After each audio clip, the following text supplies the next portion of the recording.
Hello everyone, कैसे हैं आप लोग। आई होप आप सभी लोग अच्छे होंगे और अपनी पढ़ाई बड़े अच्छे तरीके से कर रहे हो।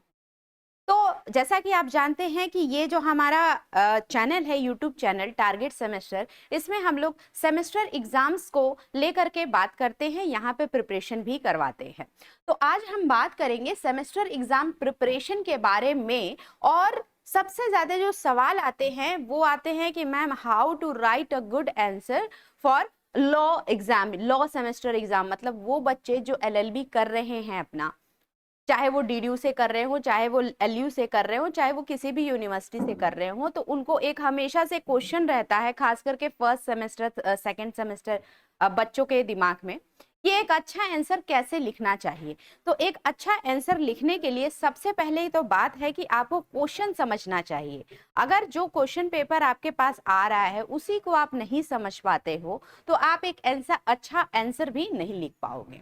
तो सबसे पहला जो जरूरत है वो क्या है कि टू अंडरस्टैंड, टू अंडरस्टैंड, एक minute, to understand the question. सबसे पहले तो आप क्वेश्चन, जब भी आपका पेपर आता है आपके सामने, तो हड़बड़ी में नहीं उसको करना है। सबसे पहले उसको चारों क्वेश्चन को या पांचों क्वेश्चन के जितने भी क्वेश्चन आपको अटेम्प्ट करने हैं, एक बार आप 10 मिनट दे करके वो क्वेश्चन देख लीजिए, और जो जो आपको क्वेश्चन करने हैं उसको आप मार्क कर लीजिए कि ये क्वेश्चन करना है। फिर उस क्वेश्चन पे बैठ के 2 मिनट सोचिए, अच्छा इस क्वेश्चन में मैं ये डाल सकता हूँ, ऐसा ऐसा फ्रेम कर सकता हूँ। ऐसे ही अगर आप करेंगे तो आधा जो आपका काम है ना वो वही हो गया, फ्रेमिंग आपकी हो गई। अब बस आपको क्या कर रहा है, उस अकॉर्डिंग लिखते जाना है, अपनी फ्रेमिंग के अकॉर्डिंग। तो आधा काम तो आपका यही हो गया, पैनिक बिल्कुल नहीं करना है। दूसरा, जब आप अंडरस्टैंड कर लिए क्वेश्चन, तो सबसे पहले क्या फ्रेम करना होता है, सबसे पहले आप उसके इंट्रोडक्शन में जाइए। इंट्रोडक्शन में बच्चे कंफ्यूज होते हैं कि मैम क्या क्या डालें। तो इंट्रोडक्शन में अगर कोई टर्म है जो नॉर्मल सा टर्म है उसको आप डिफाइन कीजिए, एक लेमन टर्म में भी डिफाइन कीजिए, और जो लॉ का टर्म है, लॉ में उसको कैसे यूज किया जाता है उसको डिफाइन कीजिए। ठीक है, तो मीनिंग आप डिफाइन कीजिए, लेमन टर्म में समझाइए, और एग्जामिनर को ऐसे लिख के समझाइए जैसे एग्जामिनर को कुछ नहीं आता है। ठीक है, सामने वाले को कुछ नहीं आता है, आपको समझाना है। और फिर अगर तो आपको बैकग्राउंड उसके बारे में जानना है, आपने इंट्रोडक्शन सब बता दिया कि ये होता है, इस सेक्शन में दिया गया है, इसका लेमन टर्म ये है, इसका लॉ में मतलब ये है, यहाँ से इस शब्द को या इस कॉन्सेप्ट को लिया गया है, ये सारी चीजें आपने इंट्रोडक्शन में बता दी, किस सेक्शन में दिया है, किस ये लॉ में आता है, किस ये एक्ट में आता है। अगर ये सारी आपने बता दी है तो एक इंट्रोडक्शन मीनिंग आपका हो गया।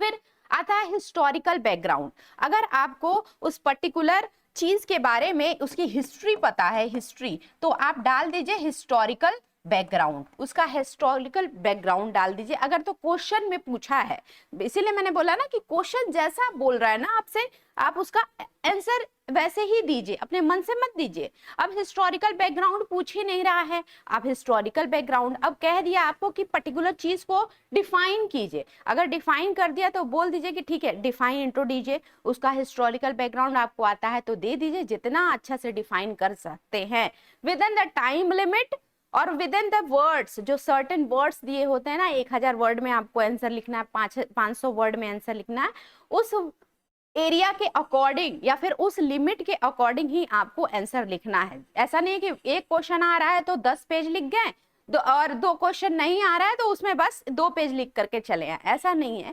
बैलेंस बैठा के चलना है, लिमिट लेके चलना है। ठीक है, इंट्रो लिख दिए, हिस्ट्री हिस्टोरिकल बैकग्राउंड लिख दिए, और फिर उस चीज को अगर उसका काइंड्स भी पूछा है, अगर बोल रहा है कि ठीक है ये टर्म है, ये कॉन्सेप्ट है, इसके काइंड्स भी बताओ, इसके प्रकार भी बताओ, तो वो प्रकार भी आप लिखेंगे आगे चल के।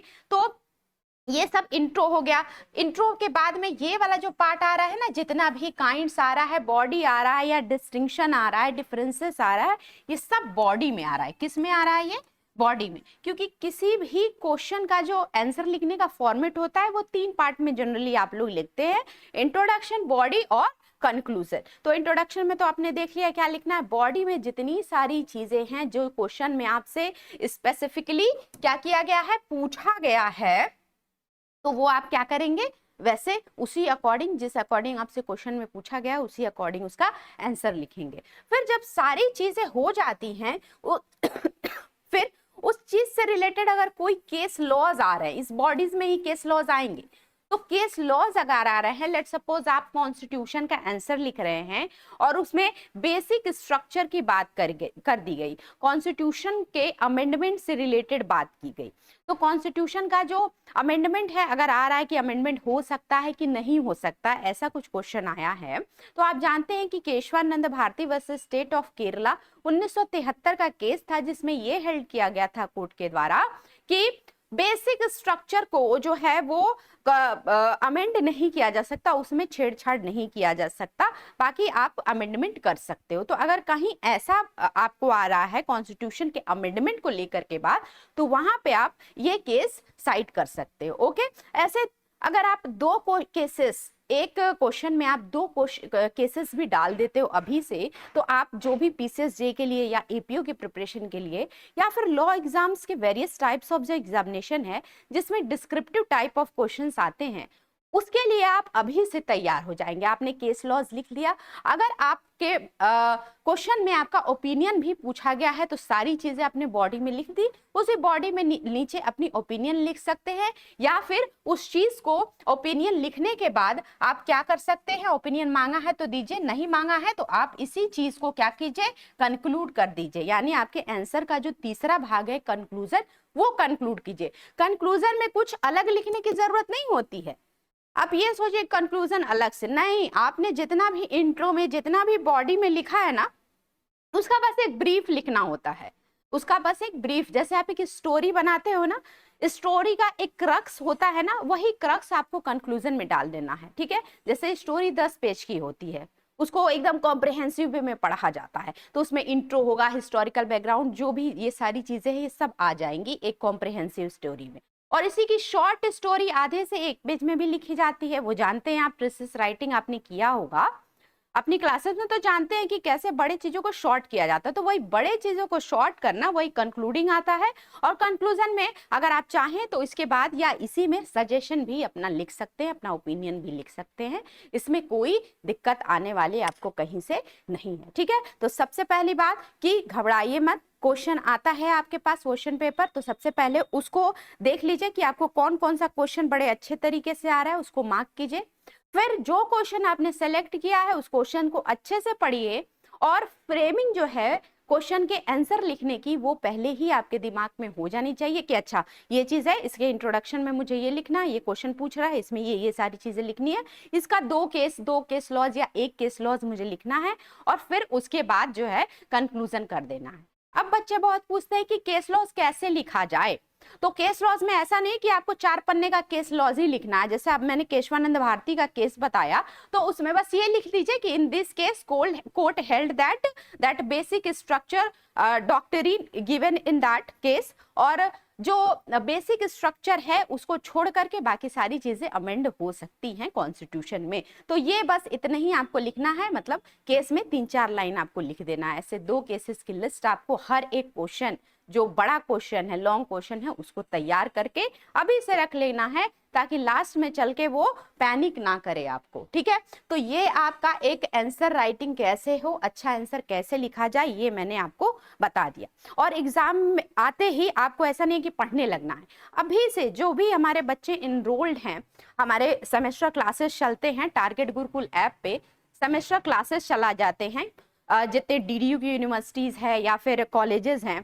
फिर एलयू के हैं, एयू के हैं, और भी कानपुर यूनिवर्सिटी है, इन सभी के बच्चे हमारे यहाँ इनरोल्ड है सेमेस्टर एग्जाम के लिए। तो आप भी हमारे साथ अगर जुड़ना चाहें तो जुड़ करके सेमेस्टर एग्जाम की प्रिपरेशन अपनी कर सकते हैं, और बड़े ही अच्छे तरीके से वहां पे आपको पढ़ाया जाता है, और साथ ही साथ आपको पीपीटी भी भेजी जाती है। पीपीटी भेज करके इससे ये पता चलता है आपको कि एक जो क्वेश्चन का आंसर है या फॉर्मेट है, वो उसमें क्या क्या चीजें इंक्लूड होनी चाहिए।